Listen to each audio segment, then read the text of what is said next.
Are you ready to get your dance on with stakeholder management? Okay, no, that's not what you're ready to do. Okay, how about are you ready to walk on a tightrope for resources? Okay, maybe that's not it. Okay, how about having the ability to have the communication styles in order to arrest your stakeholders' attention to ensure your project is going well? Well, if that's you, which I hope is you, stay tuned to today's video.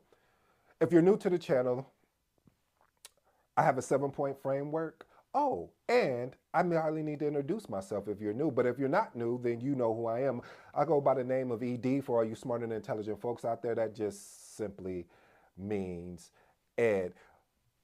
Today's episode is entitled Why, and I do mean why, is project management challenging? Hey, I'm gonna walk you through these 7 points, and then as you know, I'm out. First point, dynamic. Ooh, I love that. Dynamic stakeholder management. What does that mean? When you have a dynamic stakeholder management, you are juggling diverse expectations from stakeholder needs to preferences to layout to complexity of projects. It's like a moving, I don't know, I guess the moving ball, moving ship, you choose, but you have all these expectations, and it's important, family, is that you don't let yourself get too far away from what everyone is expecting, but to set some ground rules of, because people will, I mean, your stakeholders will throw a lot of expectations. Well, hey, if when you set up the meeting, could you forward it to this person? As you say, hey, listen, I would love to do that. And normally I would, but hey, would you mind doing that? Because I hate to misspell a name and we don't get the proper resources in place. So family, think about that when you're working with stakeholders, because you're going to have a lot of things coming your way of requests, and some of the requests will be valid, but some of them won't be valid, and what you don't want to do is get taken advantage of because you missed out on the opportunity to support. But anyway, I digress on that. Let's move on to point number two. Uncertain environments. Listen, with the landscape of projects consistently changing, the impetus of making sure project managers have the ability to do things on the fly. Now, normally I won't talk about doing things on the fly, but there are certain situations where you may have to scrap a whole plan that you've maybe put in months to build and you find out it's not working. We already know what insanity is of doing the same thing expecting different results. And so if that's the case, then family, you have to have the courage to say, hey, listen, uh, what we originally had planned for is not working, and we need to pivot. If we do not pivot, then certain things can happen. And if you make that pivot, family, make sure you follow the change management process. Make sure you document, efficiently and appropriately, because if you don't, it'll come back to bite you. And you, as my seasoned project managers out there, you guys know how if you forget to document those steps, somebody can come back and say, I don't remember us talking about this. I don't remember even agreeing to do this. So family, documentation is always going to rule the conversation. Let's move on to point number three. Point number three is resource constraints. Again, this is another reason why sometimes in leading projects can be challenging, is because there's limited resources, or your resources are stretched thin because they're working multiple projects. And so the attendance and the type of camaraderie that you would normally have if you had a dedicated project team, uh, it may not be the same. So always start thinking of these things, even when you're leading the project, always in the back of your mind, thinking about that triple constraint or that iron triangle, which consists of cost, time, and scope, and of course quality. Those pieces is really going to help as you're moving forward. And if it was me, I'm always think, because resources to me is always one of those tricky things, because you can never plan effectively for them. Some people say, yes, you can. No, you can't. Yeah, you could put a plan in place and say, I have all these resources that are allocated to this time, but something could happen where priority shift. Let's say that a new mandate is required, and these resources that may be the expertise in their department may be shifted to another department. So you may get new resources in, and you may have to catch them up to where things were at. So that's another reason why resource constraints can have a huge hindrance when you're leading projects and can be challenging. Point number four, scope creep and change requests. I talked about this before about change requests of making sure you document properly, but also um, be cognizant of when you're leading a project that we are aligned with the project objectives. We are aligned with what is actually going to happen. Now, if we're not aligned with the project objectives or the project objectives change, that's when we do need to follow the change request process. And if we don't follow that process, then all we're doing is creating scope creep for ourselves and not delivering on what the client or what the customer basically asked for. Let's move on to point number 5, communication breakdowns. There, sometimes what can happen, family, someone you can send an email and people can misinterpret that.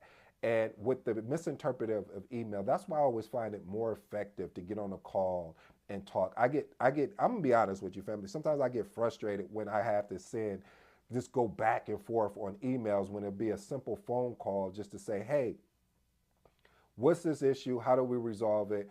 Boom, we got it, and recap it and then move on.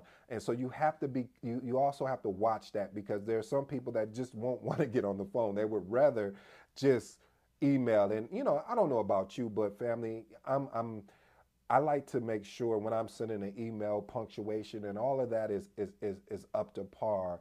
And that takes time to make sure you are, that information is correct, versus getting on the phone, ironing out everything, and then recapping that conversation that you guys are both aligned there. So creating clear and effective communication across the board I'm always going to vote for that, and saying, hey, instead of us sending 30 emails between each other, how about we get on the phone? Okay, I'm sorry, you can see I'm passionate about that. Let me move on to point 6. Point number 6 is risk management.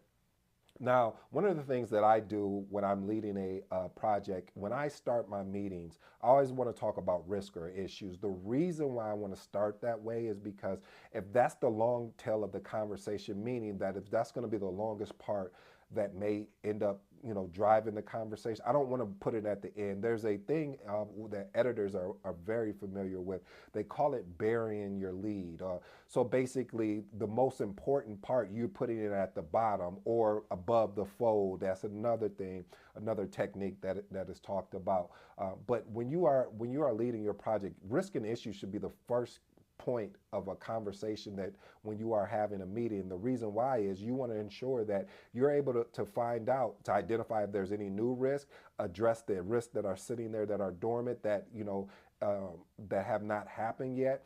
And also thinking about new risks that may be going on. So family, risk and issues to me are always at the top of the agenda of every meeting that you have, so you can take that proactive approach. Point number 7, and my favorite, I should have started off with this first, is versatile leadership. Listen, as a project manager, you have to wear multiple hats. You have to inspire, because I did say leadership, I didn't say management. See, leadership wants to inspire. They want to motivate. They want to encourage you to say, hey, I'm here, not just to say, hey, I'm here to support you, but actually jumping in and showing you. My uncle always used to say, and I may mess it up, but he says, actions, conversation does not rule.